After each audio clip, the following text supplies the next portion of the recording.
Graças, paz, Deus abençoe a todos. Eu me chamo Anésio Júnior, sou pastor em Maracaçué, do Ministério Apostólico ID. Nós estamos na terceira lição sobre os sinais dos tempos e hoje nós falaremos especificamente sobre os sinais dos tempos pertencentes à nação de Israel. Essa série Sinais dos Tempos, ela é uma série que pertence aos fundamentos da escatologia que nós estamos tratando aí. Já falamos sobre o grande e terrível dia do Senhor, ou seja, os aspectos positivos e negativos desse dia. E aí nós estamos nessa terceira ministração sobre os sinais dos tempos. Eu queria dizer a você que muitas pessoas tratam de Israel como sendo o relógio de Deus para os acontecimentos da humanidade. E eu quero dizer para vocês que muito do que realmente vai ocorrer acerca dos últimos dias vai ser centralizado naquela região de Israel, ali pelo Oriente Médio. E tudo isso serve como um indicador para apontar realmente que todo esse conteúdo profético que está descrito no calendário de Deus, ele está se enquadrando. Amém? Então, nesse cenário, a gente precisa entender o que foi descrito pelo profeta Daniel acerca dos fins dos tempos. Ele vai falar justamente que o anticristo ele vai se manifestar em Israel, ele vai se manifestar em Jerusalém, e no templo ele vai profanar o templo, ele vai quebrar uma aliança que ele mesmo firmou, e por aí vai se discorrer muitos acontecimentos. E o que nós precisamos entender hoje é que acerca destes acontecimentos, o próprio texto das Escrituras Sagradas, eles vão gerar no nosso coração essa certeza, essa convicção. Então os escritos proféticos eles precisam permear o nosso coração, a gente precisa se debruçar e estudar. Referente à nação de Israel, há 5 eventos que irão acontecer, que são proféticos, mas que também são políticos. E esses 5 eventos eles vão acontecer justamente após a diáspora, após aquilo que acontece lá no ano 70, que é a dispersão de Israel ali, por assim dizer, a nação de Israel ela desfalece, ela morre ali como nação, e o povo é expulso, é disperso para vários lugares da terra. E para a volta de Jesus é necessário que aconteçam algumas coisas. E dentro desses acontecimentos, a gente vai destacar aqui 5. O primeiro grande acontecimento está escrito em profecias, logicamente.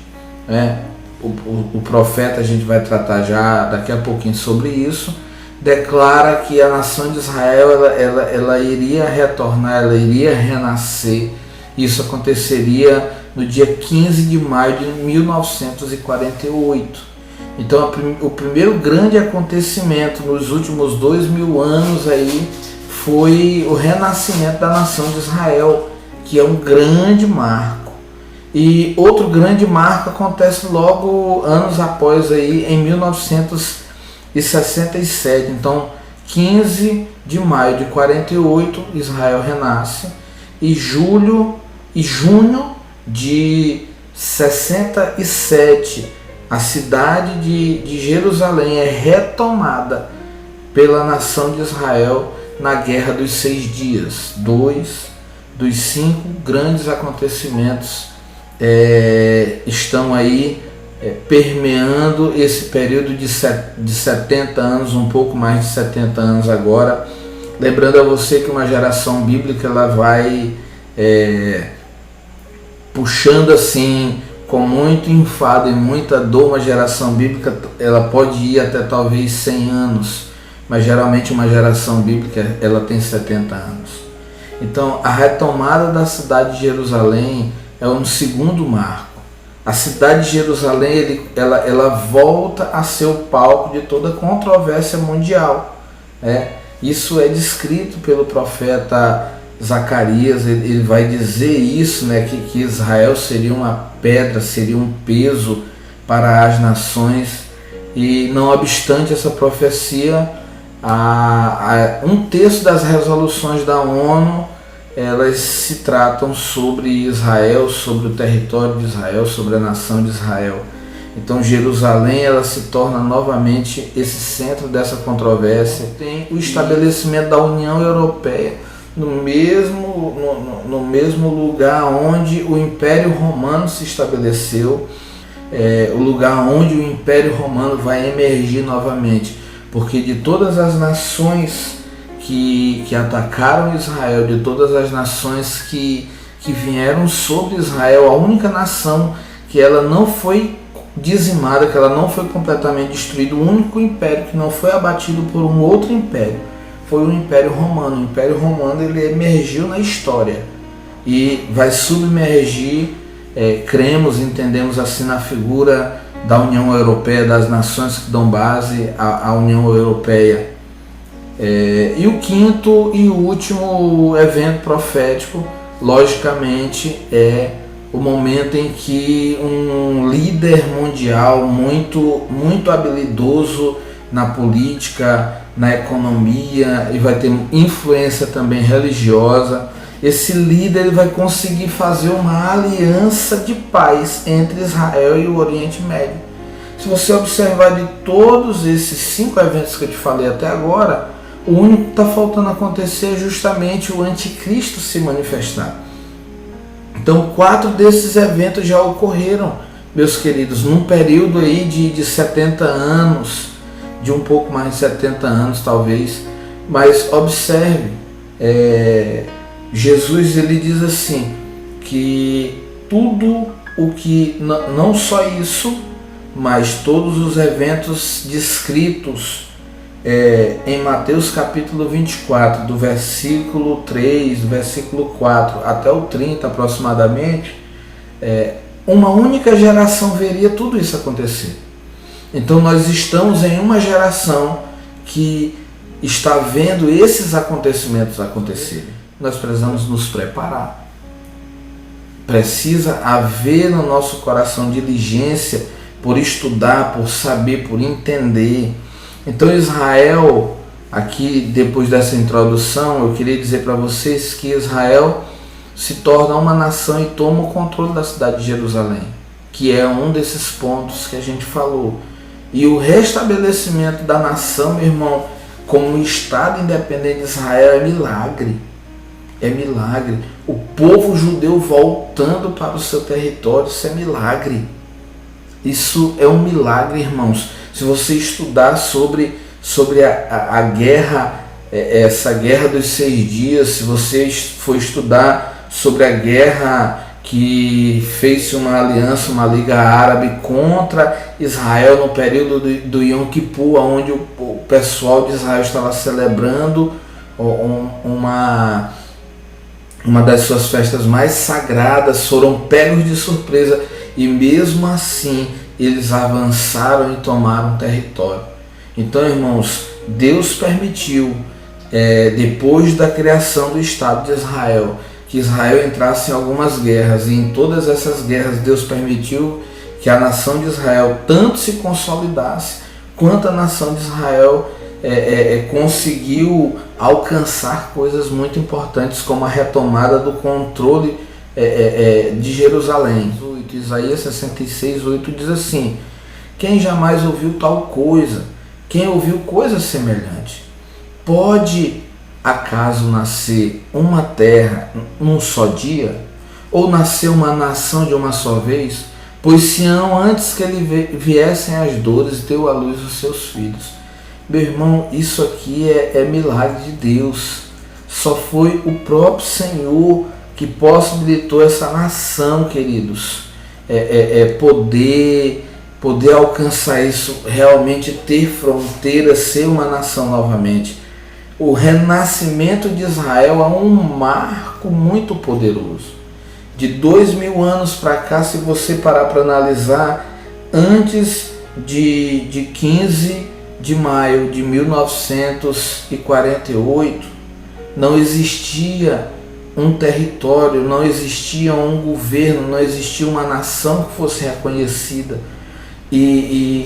Dessa data em diante, Israel passou, irmãos, a ter o seu povo voltando. Não é? Isso, logicamente, vai culminar de movimentos que aconteceram antes, como o movimento sionista, que é o movimento que buscava devolver Israel seu território, devolver Israel, sendo que Israel fosse vista realmente como uma nação. Então, para você ter uma dimensão, hoje mais de 5 milhões de israelitas que estavam espalhados pelo mundo voltaram para a nação de Israel. Isso é mais do que o êxodo no período do Egito. Isso há mais de 3.500 anos atrás. Então, Deus está fazendo coisas poderosas. Dentre essas coisas poderosas ligadas a Israel, nós precisamos olhar e entender uma coisa, meus queridos. Israel, ele vai precisar que o templo esteja reconstruído. Por quê? Porque o templo foi destruído e há uma profecia que está descrita em Daniel capítulo 9, do versículo 26 ao 27, que o anticristo ele fará uma firme aliança, ele firmará uma aliança no meio desse período de 7 anos. Ele vai quebrar essa aliança, e ele quebra essa aliança se declarando Deus. Há um evento que a Bíblia descreve como a abominação da desolação, e essa abominação da desolação ela vai acontecer no templo do Senhor. Então esse templo precisa estar reerguido. Paulo, em 2 Tessalonicenses 2, versículo 3 e 4, a parte final do 3, o versículo 4, vai falar que esse homem da iniquidade, ele vai se levantar contra tudo que é Deus, contra todo objeto de culto que é para Deus, e ele vai se levantar ali como Deus no templo. Então, diz assim: o qual se opõe e se levanta contra tudo que se chama a Deus ou é objeto de culto, a ponto de assentar-se no santuário de Deus, ostentando-se como se fosse o próprio Deus. Então o templo, ele precisa realmente estar construído, irmãos. Agora, o que é que a gente precisa entender sobre a construção do templo? Haverá a construção do terceiro templo, e essa construção do terceiro templo, ela vai ser por judeus que não são convertidos a Cristo, que não creem em Cristo como sendo o seu Messias. Aqui há uma controvérsia entre alguns grupos de estudiosos, que alguns creem que o anticristo vai ajudar na construção do templo diretamente, e outros que não creem nisso, que creem de forma diferente, que acreditam que o templo vai ser reconstruído apenas por esses judeus.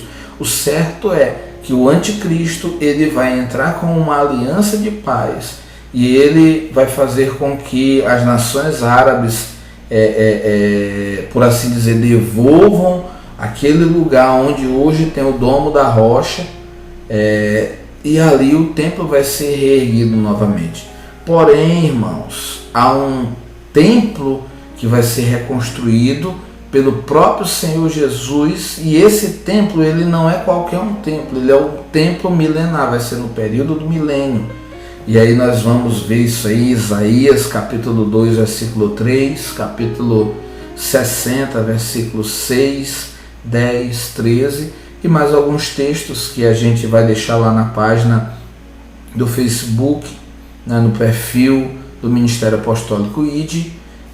Tem todos esses textos que a gente está trabalhando com vocês. Nós vamos deixar essa mensagem no YouTube para que você possa ver ela junto com as outras mensagens que já estão na sua playlist. Então, o templo ele vai ser construído, e o templo milenar é construído pelo próprio Senhor Jesus. E então esses judeus que reconstroem o templo, se você for buscar na internet, tem já todo um movimento, inclusive há peças do templo que já foram produzidos, há relatos, né, em vídeo que mostram que todos os objetos já foram feitos, as linhas sacerdotais já estão sendo restauradas, já tem sacerdotes estudando para apresentar as ordens dos sacrifícios.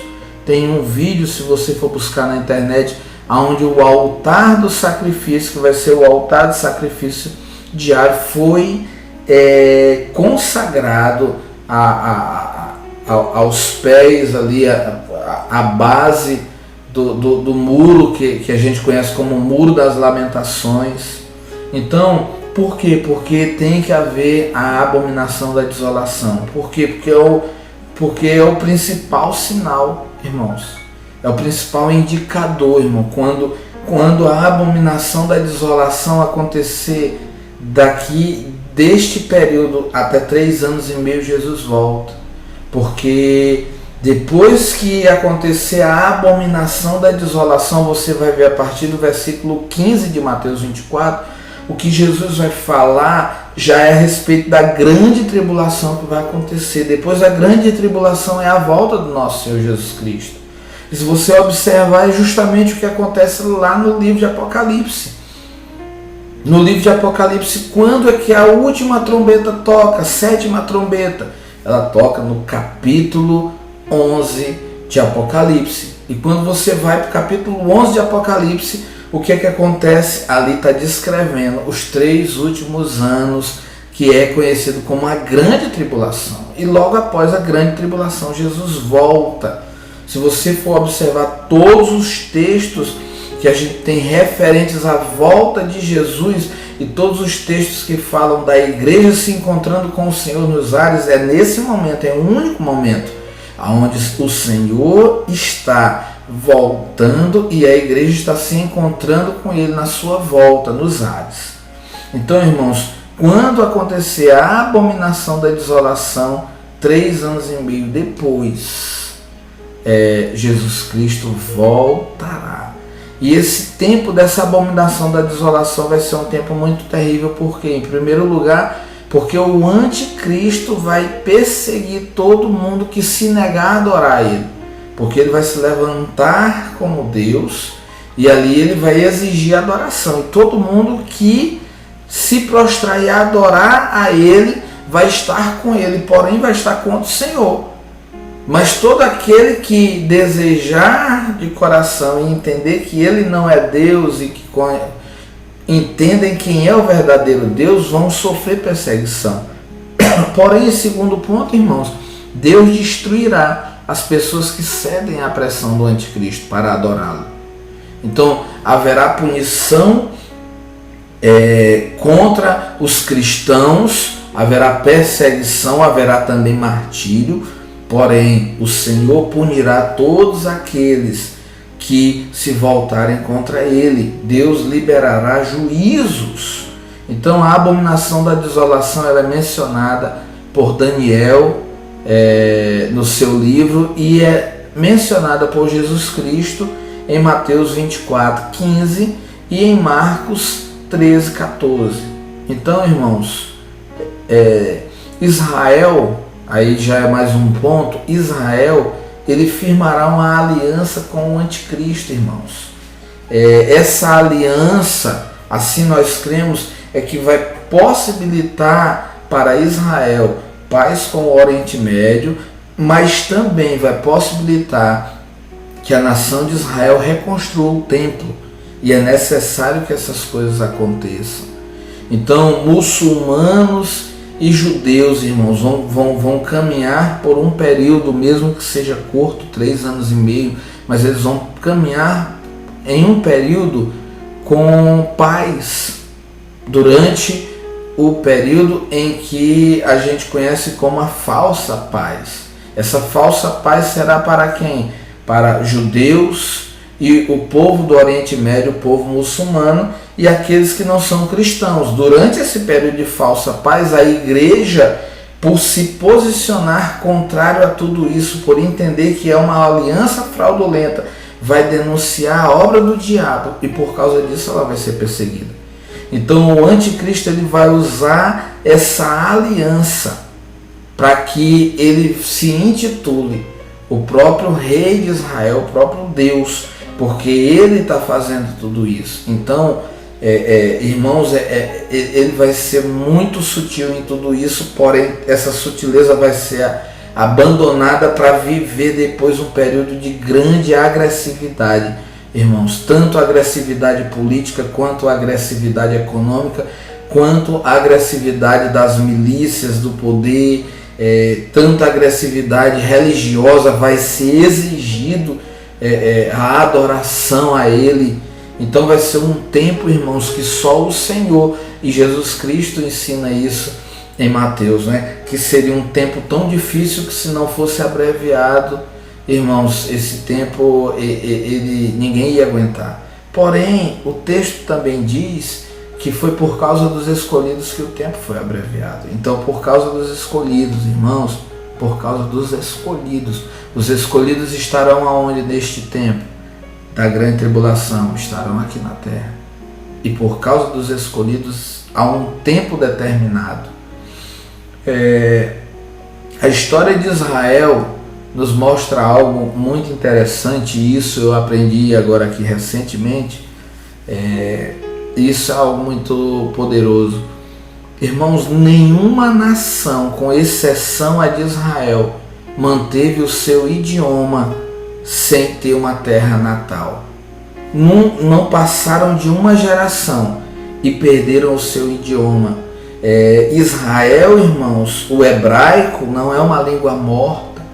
Então Israel manteve, mesmo sem um território, mesmo sem a autonomia governamental, sem o seu povo estar em um único lugar, por misericórdia e graça, por sinal profético de Deus, ela manteve o idioma hebraico, queridos, e isso é poderoso. Outro sinal é o próprio exército de Israel. Em todas essas guerras, o exército de Israel é um exército muito menor, mas poderoso, e um exército que não perdeu a batalha, não perdeu as batalhas. E aí eu quero finalizar falando com vocês que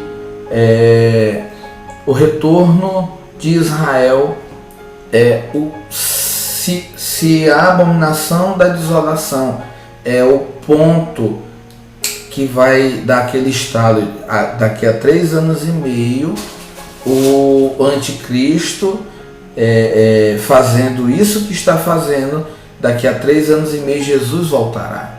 Então Jesus volta quando? Depois de 3 anos e meio de que a abominação da desolação aconteça no templo de Israel, em Israel. Mas o retorno do povo de Israel é o sinal profético central, porque a nação de Israel está voltando. Imagina, 48 Israel tem um território, 67 Jerusalém volta para a mão do povo judeu, e depois de 48 mais de 5 milhões de judeus voltando para a sua terra. Então tudo isso, irmãos, é um cumprimento profético do que as escrituras já declararam. O renascimento da nação de Israel e a tomada de Jerusalém são os principais e notáveis, as coisas mais espetaculares, irmãos, os sinais proféticos mais definitivos, assim, de que realmente a nossa geração está experimentando, está vivendo algo que nenhuma geração para trás viveu. A nossa geração, irmãos, está com o nosso Senhor Jesus Cristo às portas para o seu retorno glorioso, para a sua volta gloriosa. E eu e você fazemos parte deste tempo, fazemos parte dessa geração.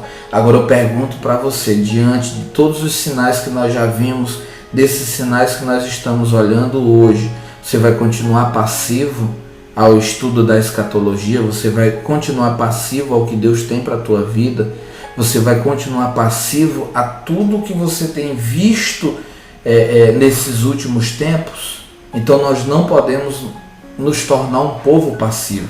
Nós precisamos abraçar com grande amor, abraçar com grande vigor, queridos, e com grande desejo a volta do nosso Senhor Jesus Cristo e declarar: Maranata, Maranata, ora vem Senhor Jesus. Eu me despeço aqui de vocês com uma oração, pedindo a Deus que traga sobre o nosso coração um fogo glorioso, um desejo glorioso por estudar mais da sua palavra e por receber mais da sua direção e da sua presença. Pai, eu oro com os meus irmãos, te pedimos graça. Nós vimos aqui sinais específicos, Pai, que foram a respeito da nação de Israel. Nós entendemos, nós olhamos para todo esse contexto, e esse contexto é um sinalizador, Pai, da volta de Jesus Cristo, é um sinalizador daquilo que o Senhor está fazendo. Nós queremos te pedir aqui: mantenha o nosso coração desperto, Senhor. Mantenha o nosso coração alerta para o teu retorno. Mantenha o nosso coração aquecido com amor, com desejo, Senhor, de viver a verdade, de ver o retorno do Messias, Pai. De ver o nosso Rei aqui na terra governando, e de que a gente, como noiva de Cristo, se una a Ele, Deus, na implementação do seu reino aqui na terra. Oramos mais uma vez dizendo: Maranata, ora vem Senhor Jesus. Que o teu coração queime pelo desejo da volta do nosso Senhor Jesus Cristo, querido. Que Deus em Cristo Jesus abençoe cada um de vocês. Fiquem na paz. Não deixe de dar um like, não deixe de compartilhar esse conteúdo. Se inscreva no canal, compartilhe esse conteúdo, indique. Todo esse trabalho que a gente tem feito é para a edificação do corpo de Cristo, é para que seja bênção. Então eu espero por você nas próximas ministrações. Que Deus em Cristo Jesus abençoe vocês. Amém e amém.